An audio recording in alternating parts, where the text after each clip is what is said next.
Hi, this is Ansh and you are watching Aman channel. और आज हम दूसरे प्रोजेक्ट बिल्ड करने वाले हैं जो कि प्योर एचटीएमएल से होगा। बिल्कुल आप एचटीएमएल में कुछ नहीं पढ़े हो, फिर भी आपको ये प्रोजेक्ट समझ में आ जाएगा। और इसमें हम पहले एचटीएमएल से रिलेटेड बहुत सारे प्रोजेक्ट को करेंगे। तो इस यूट्यूब पे आपको सिर्फ प्रोजेक्ट, ओनली प्रोजेक्ट मिलेंगे। अगर आप ऑलरेडी कहीं से पढ़ रहे हो तो आप यहाँ के प्रैक्टिस कर सकते हो। तो चलते हैं हम अपने कंप्यूटर स्क्रीन पे VS कोड पे बिल्ड करते हैं। एंड हाँ, क्या बिल्ड करने वाले हैं पहले हम देख लेते हैं।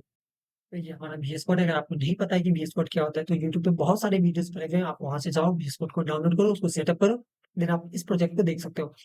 तो हम क्या बिल्ड करने वाले हैं, तो हम ये वाले प्रोजेक्ट बिल्ड करने वाले हैं। इसमें बहुत सारे टैग्स का यूज किया गया है, जो कि हम वन बाय वन समझेंगे कि कौन सा टैग किस लिए यूज होता है एंड कैसे यूज होता है। तो ठीक है, चलते हैं हम अपने प्रोजेक्ट को बिल्ड करने। ये हमारा बॉयलर प्लेट है, HTML का बॉयलर प्लेट है। ये डॉक्यूमेंट टाइप बताता है कि जो डॉक्यूमेंट है HTML का, ये HTML5 से बिलोंग करता है। ये HTML हमारा रूट एलिमेंट होता है। उसके अंदर दो टैग्स एग्जिस्ट करता है, जो कि हेड टैग होता है, एक बॉडी टॉपिक टैग होता है। हेड टैग के अंदर मेटा डेटा को लिखा जाता है। एंड टाइटल्स, ये टाइटल जो है कि हमारे टैग का नाम लिखा जाता है इसमें। और उसके बाद ये बॉडी टैग है। वेबसाइट पे जो भी दिखता है वो सारे बॉडी टैग के अंदर लिखे जाते हैं। तो हम सारे कोड को बॉडी टैग के अंदर लिखने वाले हैं, ठीक है। तो पहले नाम है। तो देखो, हेडिंग लिखने के लिए हम हेडिंग टैग का यूज करते हैं। हेडिंग टैग 6 टाइप का होता है: H1, H2, H3, H4, H5, H6। H1 most important tag होता है, H6 लेस्ट इंपॉर्टेंट टैग होता है। देखो, हेडिंग टैग का यूज हम सिचुएशन के अनुसार करते हैं। जहाँ पे हमें मेन हेडिंग को दिखाना होता है वहाँ पे हम H1 का यूज करते हैं। जहाँ पे ज्यादा इंपॉर्टेंट नहीं होता है वहाँ पे हम H2 का भी यूज करते हैं, H3 का भी यूज करते हैं। वो डिपेंड करता है कि हम किस जगह पे यूज कर रहे हैं। तो वो ज्यादा स्ट्रेस नहीं लेना है, हम सिंपल H1 का यूज करते हैं, ठीक है। तो H1 हेडिंग टैग के लिए H और 1 एंटर करोगे, आ जाएगा। हर टैग का एक क्लोजिंग टैग होता है, जैसे कि ये ओपनिंग टैग है, उसका एक क्लोजिंग टैग है। क्लोजिंग टैग जस्ट उसके आगे स्लैश लग जाता है, वो क्लोजिंग टैग हो जाता है। और हर टैग का क्लोजिंग टैग होता है। कुछ टैग्स के नहीं होते, तो वो हम बाद में समझेंगे। तो इसके अंदर आप अपना नाम लिखो।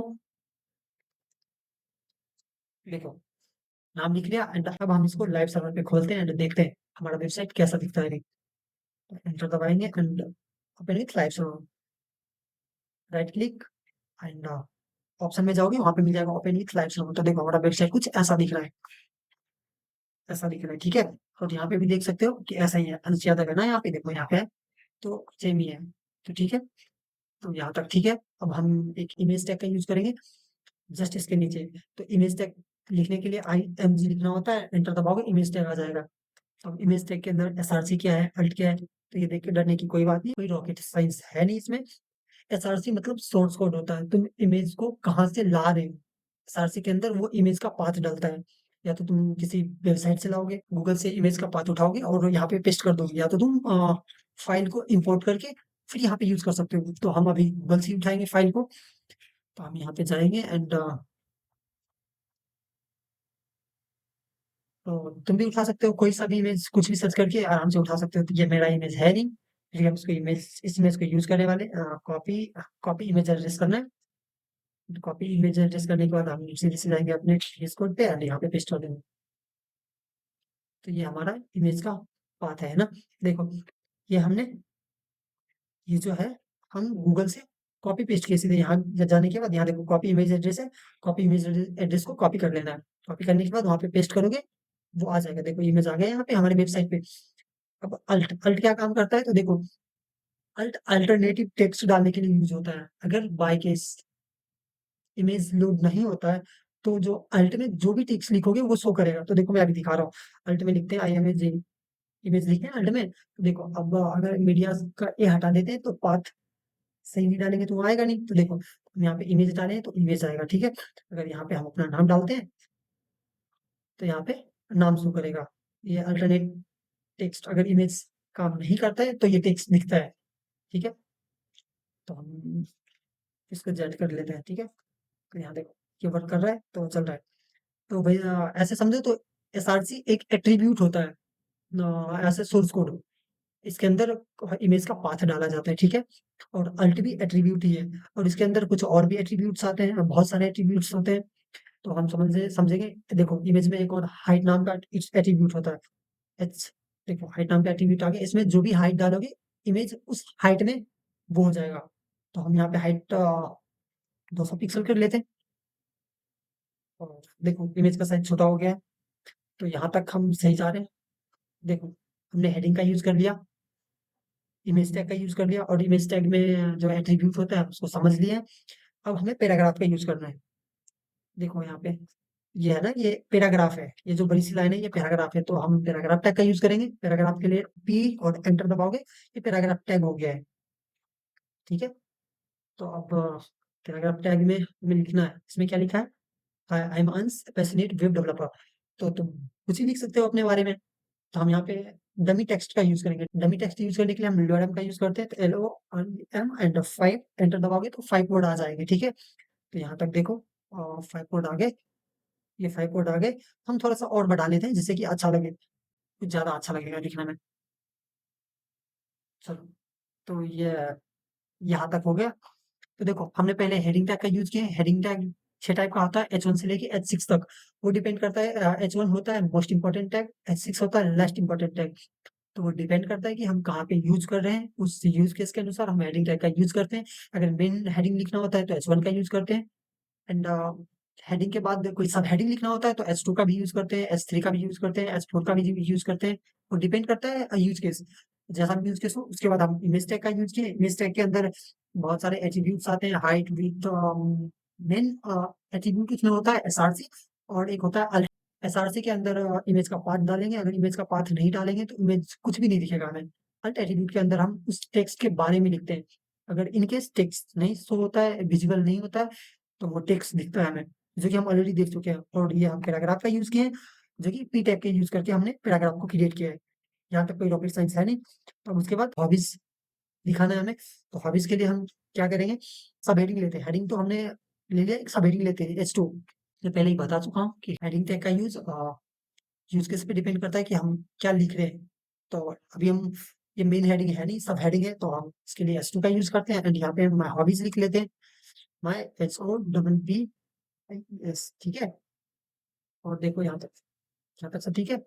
आगे देखो, ये वाला बड़ा है और ये वाला छोटा है। H3 इससे भी छोटा है, H4 इससे भी छोटा है, H5 उससे भी छोटा है, H4 से भी छोटा है, H6 H5 से भी छोटा है। तो डिपेंड करता है कि हम कैसे यूज़ करते हैं, यूज़ केस के अनुसार वो यूज़ होता है। तो मैं हॉबीज़ में अपना हॉबीज़ दिखाना है, तो हॉबीज़ में लिखो, देखो हॉबीज़ हम डायरेक्ट पैराग्राफ का यूज़ करके हम लिख सकते हैं, लेकिन यहाँ पे डॉट्स है। ये जो डॉट्स दिख रहे हैं ना, इससे पता चलता है कि ये लिस्ट का यूज़ किया गया है। लिस्ट हमारे पास 2 टाइप का होता है, एक ऑर्डर लिस्ट होता है, एक अनऑर्डर लिस्ट होता है। तो यहाँ पे अनऑर्डर लिस्ट का यूज़ किया गया है। अनऑर्डर लिस्ट में हमें डॉट दिखता है, स्क्वायर दिखता है, और ऑर्डर लिस्ट में सीक्वेंस वाइज़ लिखा रहता है, 1, 2, 3, 4, 5 ऐसे लिखा रहता है, और एबीसी भी लिखा रहता है, रोमन लेटर भी लिखा हुआ रहता है, तो वो ऑर्डर लिस्ट होता है।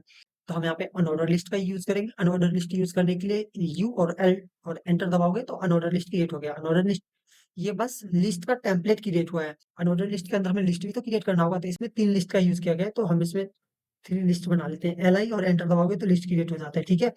तो ऐसे ही L I enter, L I enter दबाओगे, 3 लिस्ट क्रिएट हो गया। तो लिखो तुम्हारा क्या क्या हॉबीज है, तो जीरो ऐसे लिखते हैं, जीरो कोडिंग, कोडिंग और क्या क्या और बताओ। और फोटोग्राफी, PHOT फोटोग्राफी, और क्या, और बताओ। Travelling, CWOKING। मेरा तो कुकिंग है, तो मैं कुकिंग ही लिखूंगा, क्योंकि मुझे खुद से ही खाना बना के खाना होता है। तो ये हमारा अनऑर्डर लिस्ट भी तैयार हो गया। तो अब देखते हैं कैसा दिखता है ये। तो देखो, ये हेडिंग है, मेन हेडिंग है, ये हमारा इमेज है, ये हमारा पैराग्राफ है, ये हमारा सब हेडिंग है, और ये हमारा अनऑर्डर लिस्ट है। ये देखो अनऑर्डर लिस्ट है, इसलिए पॉइंट दिख रहा है। अब इसको अगर ऑर्डर लिस्ट में कन्वर्ट करते हैं, देखो ये पॉइंट हट जाएगा और हमें दिखेगा नंबर में, जो कि देख सकते हो यहाँ पे 1 2 3 4 लिखा हुआ है ना, 1 2 3। तो ये ऑर्डर लिस्ट है, तो हमें ऑर्डर लिस्ट का यूज नहीं करना है, अनऑर्डर लिस्ट का यूज करना है, ठीक है? उसके बाद क्या है इसमें, उसके बाद कुछ लिंक्स यूज किया गया है, एक फिर एक हेडिंग है, H2 का यूज किया गया है, एंड कुछ लिंक्स है। तो लिंक्स क्या होते हैं वो भी समझेंगे, पहले हम हेडिंग का यूज करते हैं। तो उसके लिए हमें H2 का यूज करेंगे, हेडिंग यूज करना है, और उसमें कनेक्ट मी लिखा हुआ है, कनेक्ट मी एंड इसमें अब फिर लिंक्स का यूज किया गया है, तो हम अब लिंक्स क्रिएट करेंगे। लिंक्स क्रिएट करने के लिए ए टैग का यूज करना होता है। ए टैग को हम एंकर टैग बोलते हैं। तो एंकर टैग क्रिएट करने के लिए ए और एंटर दबाओगे एंकर टैग आ गया। अब इतना ध्यान रखना, अगर टैग के अंदर कुछ भी लिखा गया है तो वो एट्रीब्यूट ही होगा। तो चलो, एट्रीब्यूट के अंदर ये href क्या होता है? ये तो एंकर टैग है। और ये href क्या होता है? href हाइपर लिंक होता है। ऐसे बोलो तो एक जगह से दूसरे जगह, आई मीन एक पेज से दूसरे पेज पे जाने के लिए हम एंकर टैग का यूज करते हैं। अब कोई टेक्स्ट है, उस पे क्लिक करते हैं और हम किसी और पेज पे चले जाते हैं, तो वो एंकर टैग की वजह से पॉसिबल नहीं। तो सिर्फ एंकर टैग की वजह से पॉसिबल नहीं है, ये हाइपरलिंक जो है, एचरेफ ही हमें वो पावर देता है एक पेज से दूसरे पेज पे जाने के लिए। तो सिर्फ एचरेफ से काम चल जाएगा क्या? नहीं, सिर्फ एचरेफ से काम नहीं चलेगा, एचरेफ के अंदर हमें उस पेज का पाथ भी डालना होता है। तो देखते हैं कैसे काम करता है। तो एंकर टैग के अंदर हमें वो टेक्स्ट लिखना होता है जिसपे हमें क्लिक करना है। तो चलो यहाँ पे सी, सी के क्लिक, क्लिक मी। अब देखते हैं यहाँ पे क्या दिख रहा है हमें पेज पे। तो देखो यहाँ पे क्लिक मी दिख रहा है, ऐसे नहीं दिखेगा। यहाँ पे देखो ये क्लिक मी दिख रहा है, इस पे टैप करने से अभी कुछ नहीं खुल रहा है। देखो यहाँ पे ये देख सकते हो तुम, ये देखो, ये वाला, यहाँ पे तुम देखना, यहाँ पे 1 2 3 दिखा, ये रिफ्रेश हो रहा है ना। और ये रिडायरेक्ट करने की कोशिश कर रहा है, बट इसके पास कोई बात नहीं है, कहाँ जाना है ये डिफाइन नहीं किया गया है, तो इसलिए ये नहीं जा पा रहा है। तो अभी देखो मैं दिखा रहा हूँ, गूगल, चलो छोड़ो, यहाँ पे गूगल ही लिखते, GLOGL में भी काम करना चाहिए। यहाँ क्लिक मी पे टैप करेंगे और गूगल पे चले जाएंगे। वाह, मैं सही था। देखो आ गए गूगल पे। देखो एंकर टैग का यूज हम तो लिंक क्रिएट करने के लिए, एक पेज से दूसरे पेज पे जाना या एक वेबसाइट से दूसरे वेबसाइट पे जाना है, तो उसके लिए हम एंकर टैग का यूज करते हैं। और एंकर टैग के अंदर हम एक एट्रीब्यूट होता है एचरेफ के अंदर हम उस वेबसाइट का पाथ डालते हैं जहाँ पे हमें जाना होता है। तो एचरेफ के अंदर हमने गूगल का लिंक डाला है और उसमें लिखा है क्लिक मी, तो हमें क्लिक मी शो होगा, ना कि ये लिंक हमें शो नहीं होगा, हमें बस क्लिक मी दिखेगा। और क्लिक मी पे हम क्लिक करेंगे तो हमें लेके जाएगा गूगल पे। देखो आगे गूगल पे। तो इतना ही समझो कि एंकर टैग का यूज हमें एक पेज से दूसरे पेज पे जाने के लिए करते हो। ठीक है, तो देखते हैं। और यहाँ पे देखो ट्विटर, लिंक्डइन और गिटहब का यूज किया गया है। तो आई थिंक कि तुम समझ चुके हो कि एंकर टैग का यूज क्यों करते हैं। और देखो एक और एंकर टैग का यूज करते हैं, A1, और इसमें क्या डालते हैं? इसमें हम कुछ भी डालते हैं। चलो अपना सोशल मीडिया ही डालो, इंस्टाग्राम, इंस्टाग्राम लिखे तो हमें इंस्टाग्राम दिखेगा, बट इंस्टाग्राम हमें कहीं, अच्छा हाँ, एक चीज और, ये चिपक क्यों रहा है जबकि क्लिक मी एक अलग टैग में लिखा है और इंस्टाग्राम एक अलग टैग में लिखा है? ये दोनों क्यों चिपक रहा है? क्योंकि दोनों इनलाइन एलिमेंट है। ऐसे समझो कि इनलाइन एलिमेंट एक ही लाइन में आता है। वो जैसे कि देखो ये हेडिंग है, ये इमेज है, ये हेडिंग के बाद जो स्पेस खाली है तो उस हिसाब से इमेज को यहाँ आना चाहिए, है ना? बट वो नीचे आया है, नीचे आया है क्योंकि ये जो है ये हमारा ब्लॉक एलिमेंट है। और ब्लॉक एलिमेंट आई मीन जहाँ पे लिखा है उसके सामने जितना भी स्क्रीन खाली होता है वो उसका होता है, उसके लिए रिजर्व हो जाता है।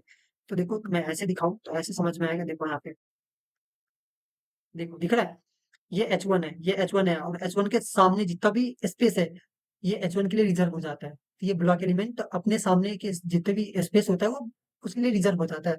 और इनलाइन एलिमेंट में क्या होता है? देखो ये जहाँ पे है बस उतना ही एलिमेंट, उतना ही स्पेस दिया है, उसके अलावा देखो इधर का कोई भी स्पेस इसके लिए रिजर्व नहीं है। तो H1 हो गया, पैराग्राफ हो गया, इमेज टैग हो गया, ये ब्लॉक एलिमेंट होता है। और एंकर टैग ये इनलाइन एलिमेंट होता है, तो इसलिए ऐसा आ रहा है। तो हम इसको सही कर सकते हैं थोड़ा सा स्पेस डाल के। और देखते हैं एक, हाँ, मेरी हो जाए। हाँ तो देखो एक स्पेस डाल के हो गया। तो यहाँ तक ठीक है। और इंस्टाग्राम पे हम टैप करेंगे तो ये हमें कहीं नहीं ले जाएगा, क्योंकि हमने यहाँ पे कोई लिंक ही नहीं डाला है। तो चलो हम डाल देते हैं यहाँ पे इंस्टाग्राम। ये इंस्टाग्राम ओपन हो गया है एंड मुझे यहाँ का लिंक डालना है, तो मेरा आईडी लॉगिन है नहीं, तो यहाँ पे कुछ दिखेगा नहीं। तो ऐसा करते हैं, हम यहाँ एचरेफ में जो लिंक डालेंगे वो पेज हमें खुलेगा इंस्टाग्राम पेज का। तो हम इंस्टाग्राम पे टैप करेंगे और ठीक है। आई होप कि आपको समझ आ गया होगा कि एंकर टैग का यूज हम क्यों करते हैं। एंड एक बार हम अपने कोड को रिव्यू करते हैं, देखते हैं क्या क्या हमने किया है। ये छोटा सा वेबसाइट था जो कि हमने डेवलप किया है मिलके। तो देखो ये H1 है, H1 हेडिंग टैग 6 टाइप का होता है। H1 से H6 तक होता है, H1 H2 H3 H4 H5 H6। H1 most important tag, H6 least important tag. वो डिपेंड करता है यूज केस के अनुसार हम कहाँ पे यूज कर रहे हैं, तो उस कंडीशन के अनुसार हम हेडिंग टैग का यूज करते हैं। एंड ये हमारा इमेज टैग है, IMG टैग का यूज होता है इमेज टैग को यूज करने के लिए। और इमेज टैग के अंदर दो इंपॉर्टेंट एट्रीब्यूट्स आते हैं, एक एसआरसी और एक अल्ट। तो एसआरसी के अंदर इमेज का पाथ डाला जाता है एंड अल्ट टैग के अंदर अल्टरनेटिव टेक्स्ट डाला जाता है। इनकेस अगर इमेज रेंडर नहीं होता है, तो वो जो टेक्स्ट लिखे हम उस टेक्स्ट को पढ़ के यूज़र ऐसे बोलो तो यूज़र को समझ में आ जाए कि क्या लिखा है। आई मीन क्या इमेज में था। एंड ये पैराग्राफ है। हम किसी चीज़ को डिस्क्राइब करना होता है तो हम पैराग्राफ का यूज़ करके डिस्क्राइब करते हैं, तो ये पैराग्राफ है। यहाँ पे तुम अपने बारे में लिख सकते हो। यहाँ पे हॉबीज H2 का यूज़ करो एंड उसके बाद एक यूएल टैग का यूज़ करो, UL unorder list, OL order list. UL use करो या ओएल यूज़ करो, सबके अंदर एलआई टैग आएगा ही, क्योंकि एलआई मतलब लिस्ट होता है। एंड यहाँ पे कनेक्ट मी, ये भी हमारा H2 है, ज़्यादा इंपॉर्टेंट है नहीं, तो उसके लिए हमने इसे अंदर में यूज़ किया है। एंड उसके बाद हमने 2 एंकर टैग का यूज़ किया है। एंकर टैग इनलाइन एलिमेंट होता है और हेडिंग ब्लॉक एलिमेंट होता है, इमेज भी ब्लॉक एलिमेंट होता है एंड पैराग्राफ भी ब्लॉक एलिमेंट होता है। पता चल ही गया होगा। एंड ये हमारा एंकर टैग है। एंकर टैग तो पता ही है कि कैसे काम करता है। अगर उसके अंदर href में जो भी वैल्यू डालेंगे, ये हमारा वहाँ डायरेक्ट करेगा। तो हमने फर्स्ट में गूगल का लिंक डाला है तो गूगल पे जा रहा है। दूसरा में इंस्टाग्राम का पेज का लिंक डाला है तो इंस्टाग्राम पे रिडायरेक्ट कर रहा है। तो ये हमारा आज का प्रोजेक्ट है एंड आई होप कि आपको अच्छा लगा होगा। अच्छा लगा होगा तो लाइक करके जाना, सब्सक्राइब करके जाना। इस पे बहुत सारे प्रोजेक्ट आने वाले हैं एंड मिलते हैं थर्ड प्रोजेक्ट में एंड टाटा।